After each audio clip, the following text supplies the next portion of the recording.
আপনি এখন মারা গেলে মানুষ আপনার মোবাইলে চেক করে দেখবে এটাতে গান আছে, সিনেমা আছে। গান সিনেমা মোবাইল থেকে ডিলিট করে দেন, তওবা করেন। পৃথিবী সাক্ষী হয়ে যাবে যে এই ছেলেটা মারা গেছে, ওর মোবাইল তো সিনেমা আছে, ওর মোবাইলে নাটক আছে। মানুষ সাক্ষী হয়ে যাবে আপনার গুনাহের। মোবাইল থেকে আপনি গান ডিলিট করে দেন, নাটক ডিলিট করে দেন। বন্ধুরা চাপ দিয়ে আমারে ফেসবুক খোলাইছিল, আমারে ফেসবুকে ইসলামী লেখালেখি করতাম। কিছুদিন পর বুঝতে পারলাম এখানে সময় লেখালেখি যদিও আমি করি, মানসিক যুদ্ধে লিপ্ত হইতে হয় ফেসবুকে। মানুষ পক্ষে লেখে, বিপক্ষে লেখে। পার্মানেন্টলি আমি ডিলিট করে দিছি, আমার কোনো ফেসবুক নাই। আমার জীবন কি চলে না বলেন? চলে, আগের চেয়ে ভালো চলতেছে। আমি যুবক ভাই যারা আছেন, যাদের মোবাইলে গান আছে, আপনি একবার ভাবেন আপনি মারা যাওয়ার পর আপনার মোবাইল তো আপনার অন্যরা চেক করবে, যারা আপনারে খুব ভালো জানে, চেক করে দেখবে ওখানে গান, সিনেমা, নাটক, এমন অশ্লীল কিছু আছে কল্পনাও করতে পারবে না। ছি ছি, ওর মোবাইলে এগুলো, এটা কল্পনাও করতে পারবে না। আবু ওয়াইল মাথাটা নিচের দিকে দিয়ে বলে যে গান অন্তরে মুনাফিকি সৃষ্টি করে, গান নেফাক সৃষ্টি করে।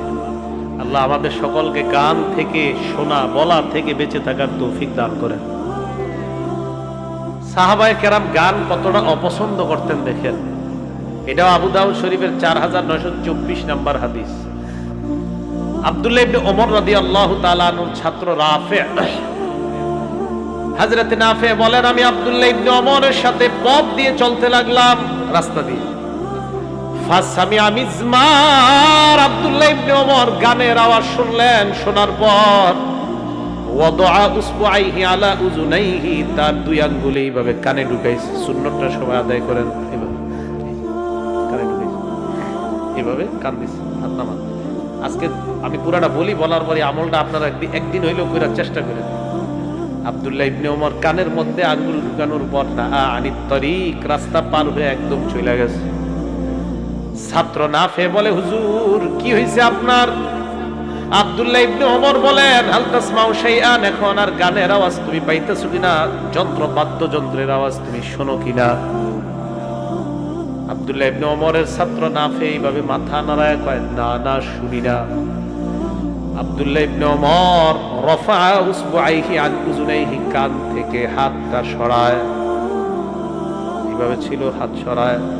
সরানোর পর কয়, যাক ভালো হয়েছে, এখন আর গানের আওয়াজ নাই, বাদ্যের আওয়াজ নাই। আরে কেমন ছিল তাদের ঈমান, দিলটা ছিল কেমন তাদের।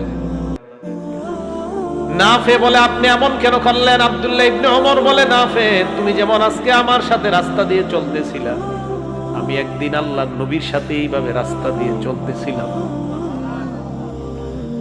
নবীজিও রাস্তা দিয়ে যায়, আমিও রাস্তা দিয়ে যাই। আল্লাহর নবীর কানে বাদ্যযন্ত্রের আওয়াজ আসছে। নবীজিও ঠিক আজকে আমি যা করলাম, হাদিসের ইবারত, ফাসামিয়া মিসলা যালিক ফাসনা মিসলা যালিক, ফাসামিয়া মিসলা যালিক ফাসনা মিসলা যালিক।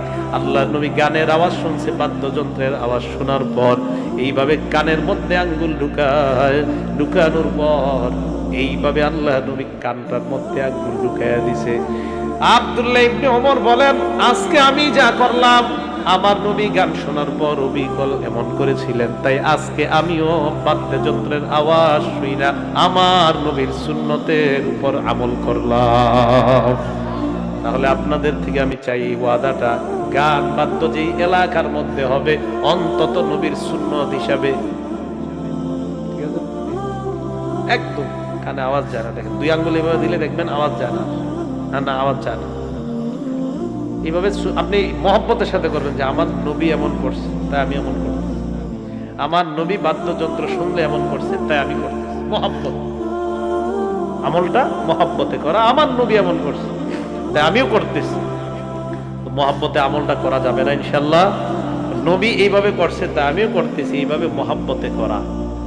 এই হলো সাহাবায়ে কেরামের অবস্থা। গানের আওয়াজ, তারা গান শুনবে দূরের কথা, যন্ত্রের আওয়াজটা কানে আসবে, সহ্য করা যায় না। তাহলে এবার বলেন তো আপনারা, গানের মিউজিক গুলা অথবা ঢোল তবলা গুলা এটা যদি ইসলামী ওরস নাম দিয়ে ওই ওরসের মধ্যে যদি ঢোল তবলা হয়, ওই ঢোল তবলার আওয়াজ হারাম হবে কি হবে না? এই অনুষ্ঠানের মধ্যে যাওয়া হারাম না হালাল বলেন? এই অনুষ্ঠানের মধ্যে যাওয়া যাবে না, এই অনুষ্ঠানে অংশগ্রহণ করা যাবে না। অনেক বড় লোক বাসার মধ্যে ঢুকলে দেখবেন ঢুকার সময় পর্দাটা মাথায় লাগলে টুনটুন করে আওয়াজ হয়। ঢাকা শহরের দেশ গ্রামে জানি না, বড় লোক বাসায় ঢুকবেন তো পর্দাটা যদি আপনার মাথায় লাগে না টুন টুন করে আওয়াজ হয়। আমি বলছি না জায়েজ বা না জায়েজ, তবে আম্মা জান আয়েশার একটা হাদিস শোনাবো, শোনানোর পর এই জাতীয় ঘটনা কোনো বাসায় দেখলে তারেও হাদিসটা শোনায়া দিবেন। আম্মা জান আয়েশা সিদ্দিকার ছাত্রীর নাম বুনানা, ছাত্রীর নাম বুনানা। কি নাম? ছাত্রী। এই বুনানা বলেন আমি আম্মা জান আয়েশা সিদ্দিকার সামনে বসা, ইতিমধ্যে একজন মেয়ে আম্মা, ও হাদিসটা হলো আবু দাউদ শরীফের 4231 নম্বর হাদিস। আমি আম্মা জান আয়েশা সিদ্দিকা রাদিয়াল্লাহু তাআলা আনহার সামনে বসা, ইজদুখিলা আলাইহা বিজারিয়া, একটা মেয়ে আম্মা জানের কাছে আনছে, হয়তো ঝাড় ফুঁক দেওয়ার জন্য অথবা দোয়া নেওয়ার জন্য, কারণ আম্মা জানরা তো ছিল বড় বরকতময়। আম্মা জান আয়েশা সিদ্দিকার কানে আওয়াজ আসছে, আম্মা জান বললেন কিসের আওয়াজ? আশেপাশে যারা তারা বললেন জালাজিলু আলাইহা জালাজিলু সাউবিতনা, আম্মা জান একটা মেয়ে আপনার সামনে আনছে, ওই মেয়েটার পায়ে নুপুরে নুপুরের আওয়াজ। কিসের আওয়াজ? নুপুরের আওয়াজ।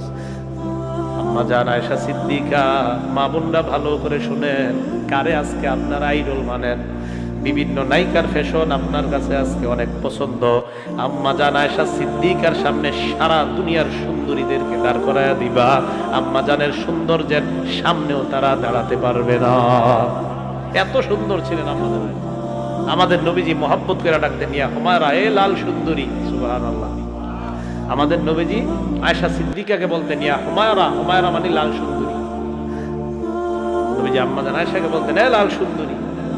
কতটা সুন্দর ছিলেন আম্মা জান আয়েশা সিদ্দিকা। লম্বা বলেন, আম্মা জান আয়েশা সিদ্দিকা লম্বা বলেন, তাও দুনিয়ার নারীদেরকে বলবেন যে কিয়ামতের মাঠে তো দেখা হবে, সেদিন দাঁড়ায়। তো আম্মা জান আয়েশা সিদ্দিকা বলতেছিলাম, উনি দেখেন এমন একজন নারী নবীজির কাছে কতটা প্রিয়। নবীজি বলেন খাবারের মধ্যে সারিদ আমার কাছে যেমন প্রিয়, নারীদের মধ্যে আয়েশাও আমার কাছে এমন প্রিয়। সারিদ কারে কয় জানেননি? আমলটা কইরেন, বলে দিমু। রুটি টুকরা টুকরা করবেন, বলেন তো কি? টুকরা টুকরা করে গোস্তের ঝোলে ভিজাবেন, গোস্তের ঝোল বাটিতে, রুটি টুকরা টুকরা